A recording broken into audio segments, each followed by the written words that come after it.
feel free to interrupt. You're not, I mean, that's fine. I have No, no that's okay. reason. I don't remember where we were, but what were we talking about? I don't, it doesn't make any difference. I Probably guess. deer. Yeah, right, but. Heck, You tell me what you want, again, Yeah. if, I don't know if there was anything specific you wanted Yeah, to let's talk kinda work about, or off this a little stories, bit. or what? Yeah, let's work off this and we get on camera. Thanks for having me My in your pleasure, home. my Barry. pleasure, It's a It's treat. just the timing of this, Yeah. it would have been a lot better in like February or something like Yeah. that, not Yeah. on Well, November 3rd. How much snow do you get? Here? Yeah, we got lost with dry pavement, so I didn't know if Ross and I get, maybe Yeah. down in right. one of your bottoms or something like that, slid off the No, road. we have a little bit of snow in the winter, but not too bad bad. and stuff, but not Good. like Montana, I mean, I Yeah. lived 30 years in one. It was 1 year, that was when I decided to move to Iowa, we were in Texas pig hunting for a month of February, and my wife came down, they were cooking and stuff for us, and we got home in northwestern Montana, and I had 12 feet of snow in my driveway. I had to get a bucket loader Yeah, to get front it end out. loader.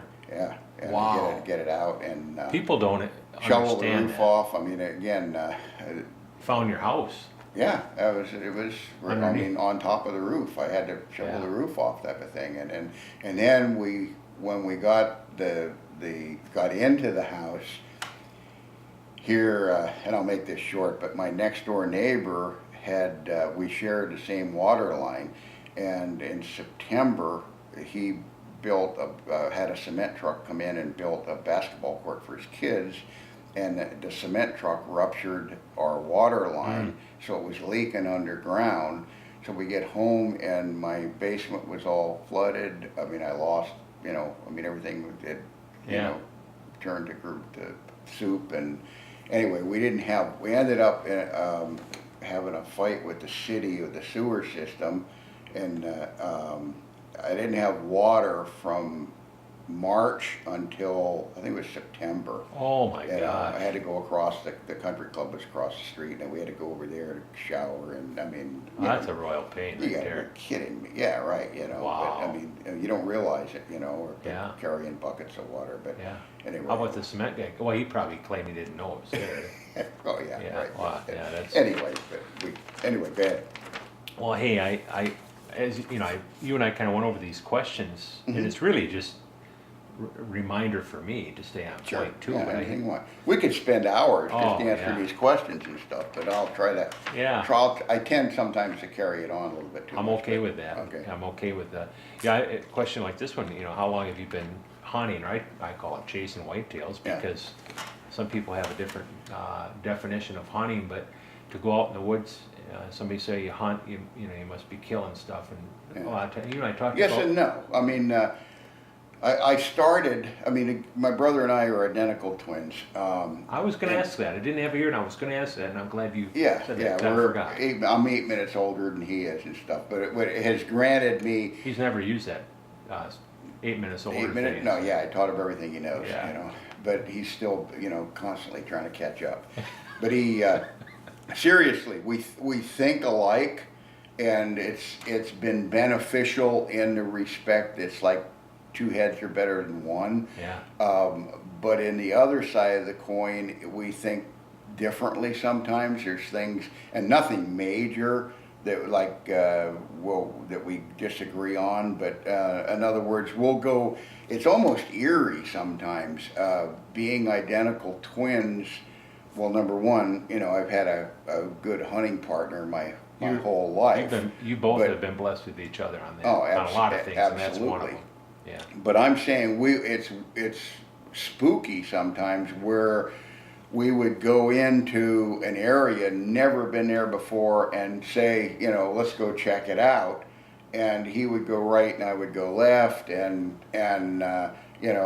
an hour and 20 minutes, we wouldn't say meet back here in an hour and 20 minutes. Yeah. An hour and 20 minutes later, we'd both step out of the timber at the exact same time, that type of thing. I remember another time when this is kind of how it's weird sometimes. We were hunting in Montana. In fact, we were hunting with Charlie Kroll, he was married to Fred Bear's daughter. Okay.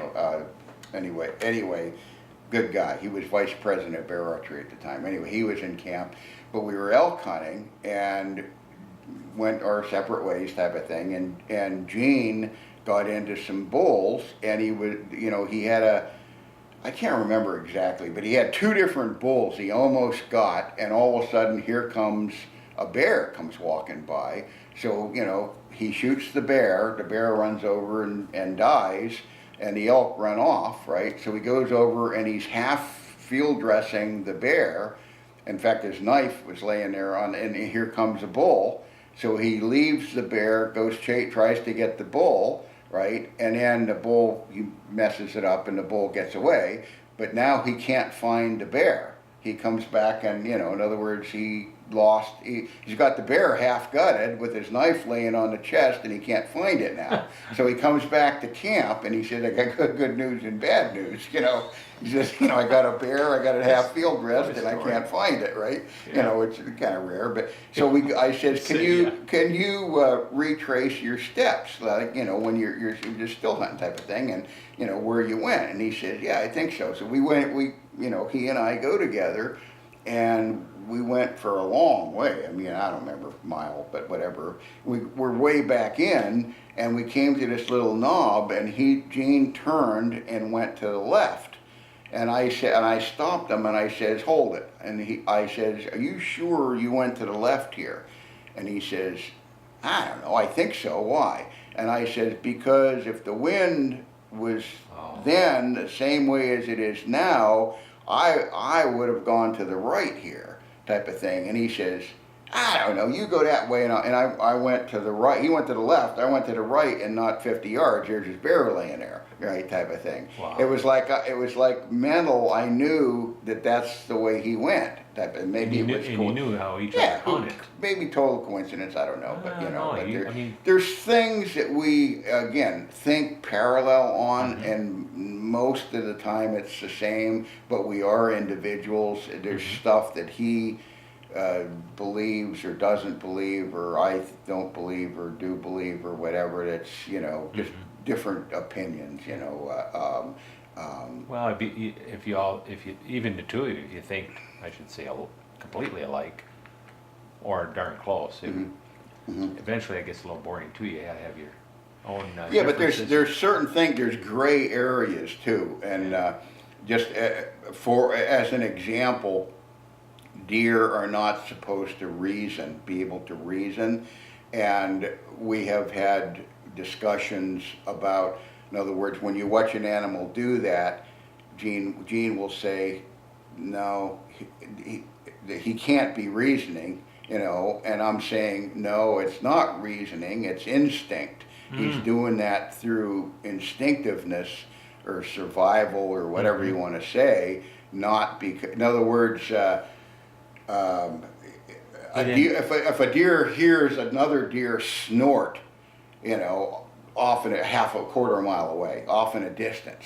He doesn't think, okay, the wind's coming from the north, right. That animal's smelling something that's north of him, therefore I shouldn't go north because there's something up there making him, they don't reason like that, but in the same respect, instinctiveness, they, hear a deer snort and they'll either don't pay any attention to it because it's not within their safety zone or danger zone, or they'll just turn and walk the other way out of instincts, right. of just snort's not good. And right. Yeah. I mean, again, but anyway, we sometimes will disagree and stuff like that. Yeah. But that's basically nothing but opinion. Right. And Absolutely. that's what when we did a lot of seminars for years.